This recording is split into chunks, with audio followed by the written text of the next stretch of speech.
สวัสดีครับวันนี้ก็ออกหมายเหมือนเดิมหมายสะพานบ้านหาดกวนบุกเดียวครับผมแดดมาพอดีเลยดูภาพไหนน้ำอาจจะใสตรงขอบข้างตรงกลางน่าจะขุ่นเดี๋ยวเราดูลงไปดูเนี่ยครับผมน้ำสีน้ำด้านข้างจะใสมากเราดำต่อหม้อครับผมนี่กระชังเอาครับผมติดตามกันว่าสีมันประมาณชมภาพน้ำมาเลยครับผม let's go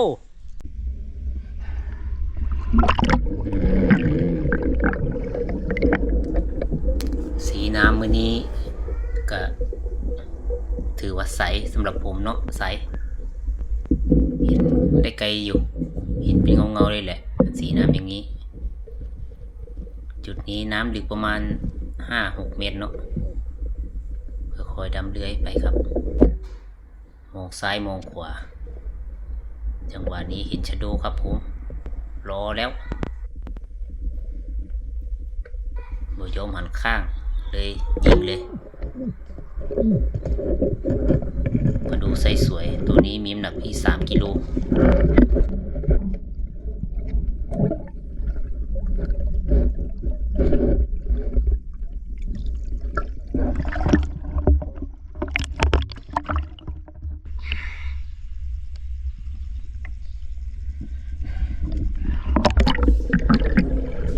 เดี๋ยวมาเช็คโตโม่กันบ้างครับว่ามีปลาอย่าง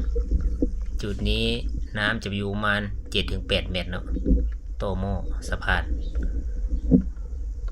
ดูก็เห็นไกลเติบอยู่แสงกับโตโม่เนาะเป็นฉากคอยดำเลื้อยไปน้ำแบบนัวๆเด้เพื่อนผมเห็นเงาหนึ่งครับคล้ายๆปลาก็เลยหันไปดูอยู่ข้างขวาเป็นปลาในไซส์4-5 โลติดตะข่ายเก่าครับผมบ่ยอมกู้บ่ยอมเก็บนี่แหละปลามาตีกระต่ายที่ไปซื้อเสียดายโอ้ยตื่นปลาในไซส์ใหญ่โอ้เสียดาย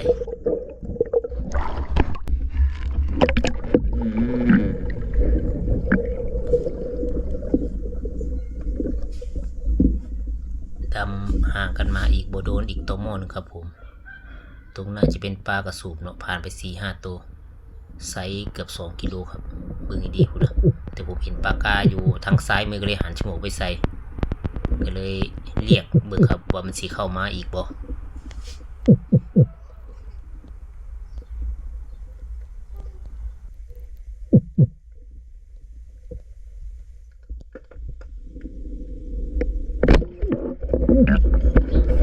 เต็มครับกลับมา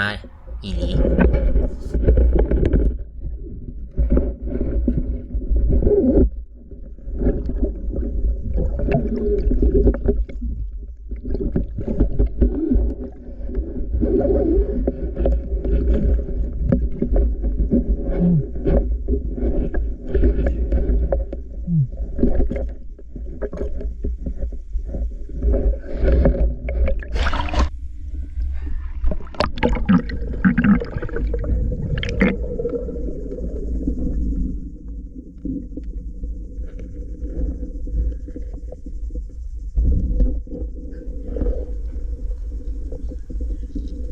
จุดนี้น้ำอาจจะขุ่นเนี่ยเห็นกระสูบใหญ่ครับผมลอยมาอยู่ไซส์2-3 โลเงาครับนะ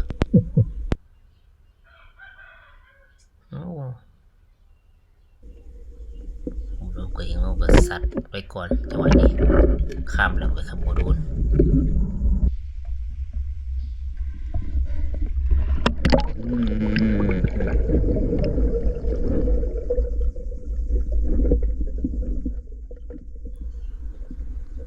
จุดนี้ลงมาจะเป็นหัวตัวหม้อจะมีไม้อัดอยู่เนาะเป็นไม้ไผ่ผมเห็นชะโดตัวหนึ่งแต่ว่าโบยิงเป็นชะโดปอกไซส์จะประมาณโลกว่านี่แหละเนี่ยโลปลาใหญ่เข้ากับโบเข้าหันมาอีกเทื่อนึงค่ะร้อยหนีแล้ว ปลาสะโดตัวนี้นะไปแล้วก็เลยบ่ยิง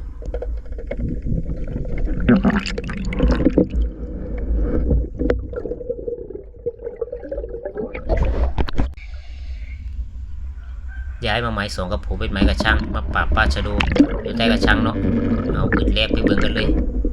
ไปเบิ่งสีน้ำโอ้น้ำกระโพเห็นจุดนี้เป็นใต้กระชังครับผมมาล่าปลาชะโดกัดกระชังครับผมเพื่อนได้แจ้งมาขึ้นแรกก็เห็นเงามาแล้วเป็นชะโดน่าจะไซส์โลกว่าครับผม2 โลค่อยหลายตัวอยู่ครับผมจะดูเข้าค่อยๆหาจังหวะครับผมโดนครับจังหวะนี้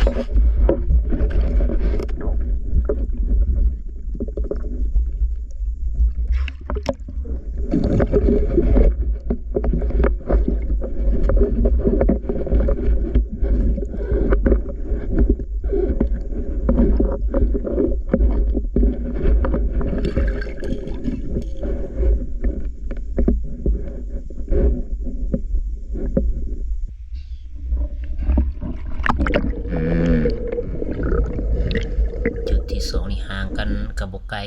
ประมาณ2 ช่องกระชังครับใกล้ๆกันนั่นแหละ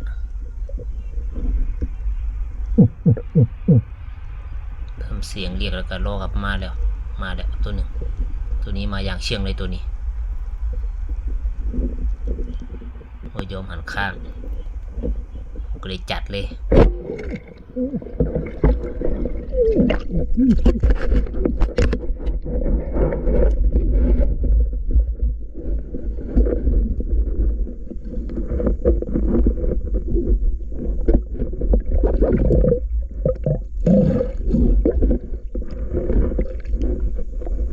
เป็นชะโดไซส์สวยเนาะไซส์โล7 โล 8ถึง2 โลกว่าครับ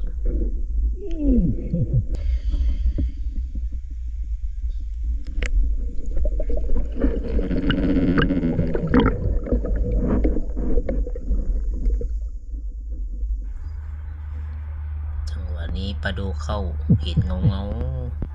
แต่ผมก็ยังบ่ยิงครับมันยังบ่คักลอยเข้าแต่ผมก็ยังบ่ยิงมันก็ลอยออกไปรออีกก็มาจาก2 ตัวพูดนะหลายครับใต้กระชังนี่ปีนี้ถือว่าหลายปลาชะโด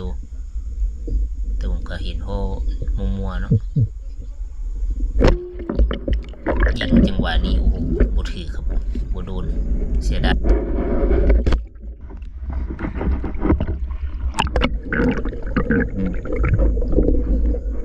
เอาไหมแก้มือครับจังหวะนี้ลงมาอีกใกล้ๆกันนั่นแหละ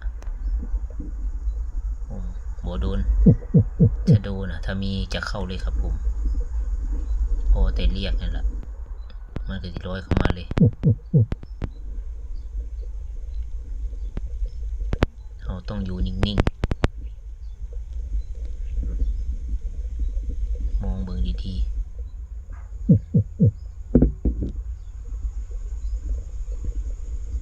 จังหวะนี้ก็เข้ามาเห็นเงาออกมาแสงพอดีเห็นเต็มตัวเลยครับจังหวะนี้ก็สัดเข้าไปโดนครับจังหวะนี้มาดูใส่สวยตัวนี้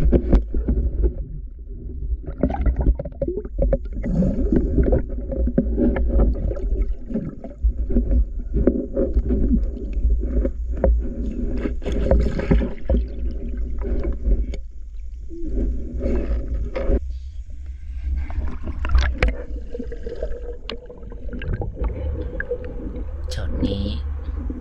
ดำลงมาโบโดนครับผมปลาชะโดเข้าเลยช็อตนี้มีแสงมาพอดีสวยงามครับจังหวะนี้เต็มครับผม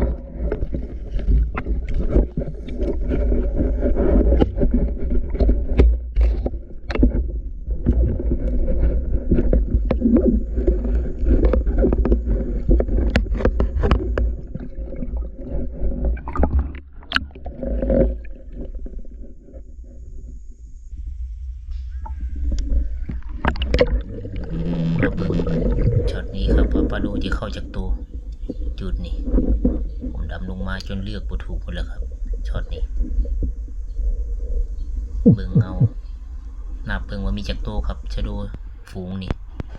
ผมมันเลือกบ่ถูกเลย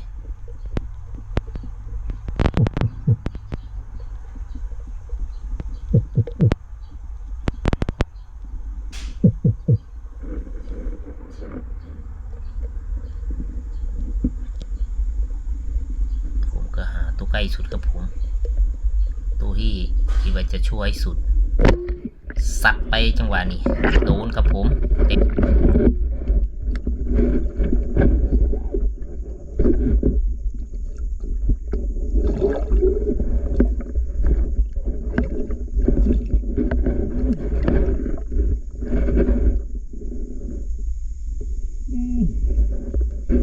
เพราะว่ามันทำลายขนาดนี้ป่าน ครับกับผมขึ้นน้ำเรียบร้อยหมานอยู่หมานอยู่มีแต่ก้มมือนี่ปลาดูปอกใหญ่มาตัวหนึ่งปลาเพี้ยพอได้ไปเห็ดส้มเห็ดส้มแล้วก็ผมคลิปหน้าพอกันไหมขอบคุณหลายๆครับ